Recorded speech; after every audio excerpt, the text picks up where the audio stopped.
Hello, আমি এটা কি তোমার নতুন নাম্বার? পুরাতন নাম্বার ফেলে দিছো? আচ্ছা শোনো, আমি বাস থেকে নামছি, এখন আমি কি করবো? ঠিক আছে, সুন্দর করে এখন উবার কল দাও, কল দিয়ে তুমি যে ঠিকানা বলছো এই ঠিকানা চলে ওকে। শোন, প্রথম দিন তোর গাড়িতে যতগুলো যাত্রী উঠবে না, তাদের সবার কাছ থেকে একটা করে কমেন্ট নিবি আর একটা করে সেলফি তুলবি। তোমার আইডিয়াটা তো দারুণ মা। তাহলে এক কাজ করি, অ্যাপটা ওপেন করি, দেখি আমার প্রথম প্যাসেঞ্জার কে।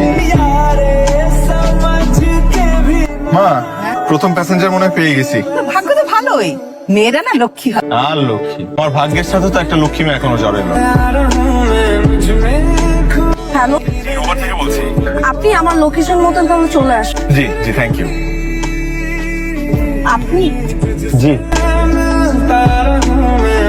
মনে হচ্ছে মেয়েটার মধ্যে কিন্তু আছে। সুন্দরী মেয়েদের মধ্যে কিন্তু থাকা ভালো লক্ষণ না।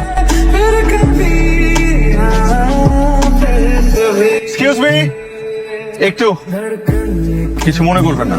উবারে আজকে আমার ফার্স্ট ট্রিপ, আর আপনি আমার প্রথম যাত্রী। যদি উইশ করে একটা কমেন্ট লিখতেন আর একটা সেলফি।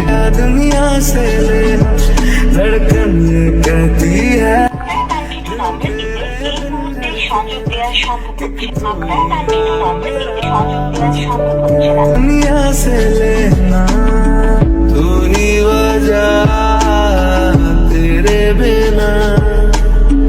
আপনি এখনো এখানে বসে আছেন? তার মানে মামলা সিরিয়াস। যার আসার কথা ছিল সে আসেনি, ফাঁকে দিয়েছে।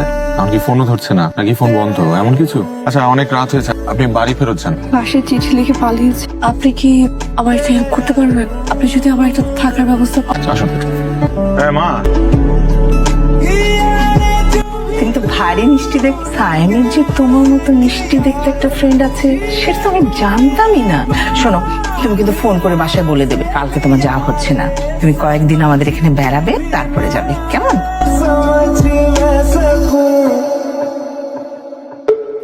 তুমি তো আমার অনেক হেল্প করেছো, আরেকটা হেল্প করবো। আমি তো বাসায় আর ফিরে যেতে পারবো না, যদি আমাকে একটা জব ম্যানেজ করে দিতে পারতাম। আচ্ছা, তার শর্ত আছে, চোখে জল দেখতে চাই না আর।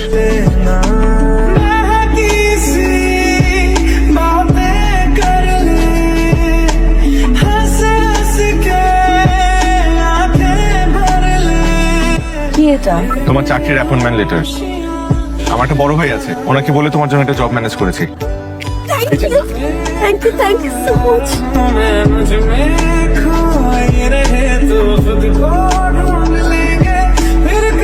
তাহলে তো তোমার আর ফরিদপুর যাওয়া হচ্ছে না, তাই না? জি আন্টি, আমার জয়েন করতে হবে তো, এই জন্য একটা বাসাও নিতে হবে। কোনো সমস্যা নেই, আমাদের পাশে ফ্ল্যাট খালি হচ্ছে, আমি বাড়ি এলাকা বলে ম্যানেজ করে নেবো। তুমি তোমার মা বাবাকে খবর দাও, ওরা আসুক, ওদের সাথে আমার ফ্রেন্ডশিপ হবে, ভালো হবে না? জি আন্টি।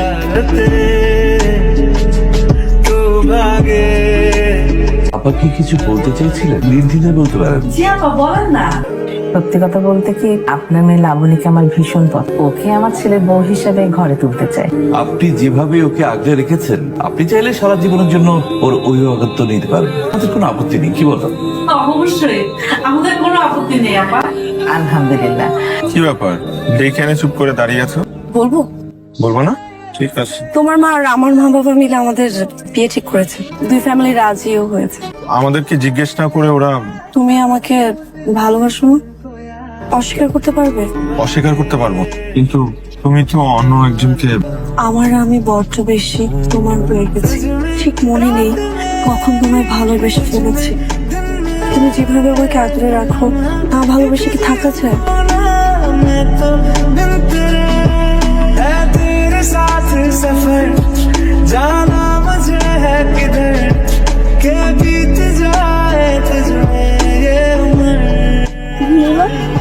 আমি তোমাকে কত খুঁজছি নিলয়, আমি তোমার জন্য সব কিছু ছেড়ে জায়গায় চলে আসছি নিলয়, তুমি আমার সাথে চিটিং করছো।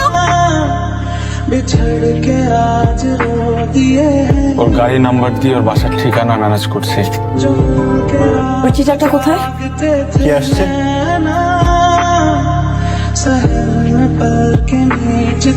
আমি তোমাকে ঠকাই নিলাম বলি। সেদিন আমি তোমার কাছে ছুটে আসছিলাম, আর এই ছুটতে গিয়েই আমার একটা পানি। আমি তোমাকে ঠকাই নিলাম বলি। আমি চেয়েছিলাম যে তুমি যেন ভালো থাকো, আর সেজন্যই এই অবস্থায় আর তোমার সামনে যেতে চাইনি। আমি এখন কি করবো? তোমার প্রশ্নের মাঝে উত্তর লুকিয়ে আছে। তুমি যদি আমার হতে, তাহলে কখনোই প্রশ্ন করতে না। এখানে তোমার কোনো দোষ নেই। সরি। Don't be sorry. আমার মনে হয় তোমার নীলয়ের কাছে ফিরে যাওয়া উচিত। আমার মনে হয় নীলয় তোমাকে অনেক ভালোবাসে, অনেক। তোমার তার কাছেই ফেরত যাওয়া উচিত যে তোমাকে বেশি ভালোবাসে। তুমি যাও, তুমি নীলয়ের কাছে ভালো থাকবে আর মায়া বাড়িও না। সায়েমকে ভালোবেসে ফেলেছো? এটা তো খুবই স্বাভাবিক। ইনফ্যাক্ট আমিও চাই যে সায়েমের মতোই কেউ তোমার হাত ধরে সারা জীবন তোমার পাশে থাকুক। কিন্তু তুমি তোমার ফার্স্ট লাভ। তোমার থেকে আমি আমার নিজেকে সরিয়ে নিয়ে নিজের সাথে অভ্যস্ত হয়ে পড়েছি। তুমিও সায়েমকে ভালোবেসে অনেক দূরে এগিয়ে এসেছো। আমার মনে হয় না যে এখনো সবকিছু অগোছালো করার কোনো দরকার আছে। আমি এখন কি করবো? তুমি সায়েমের কাছে যাও। আমি আমার কষ্ট মেনে নিতে শিখে গেছি।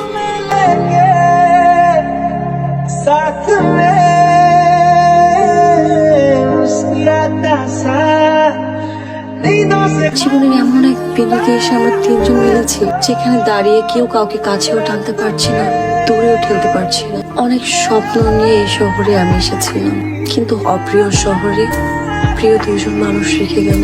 মহান হতে গিয়ে তোমরা দুজনেই আমাকে ছেড়ে দিয়েছো। ভালোবাসা কেউ ধরে রাখো, তাই আমি নিজেই তোমাদের ছেড়ে চলে যাচ্ছি। ভালো থেকো তোমরা। আমার খেয়াল তো অনেক রেখেছো, এবার নিজের খেয়াল রেখো। आसमान के सितारे नैना, घर में आज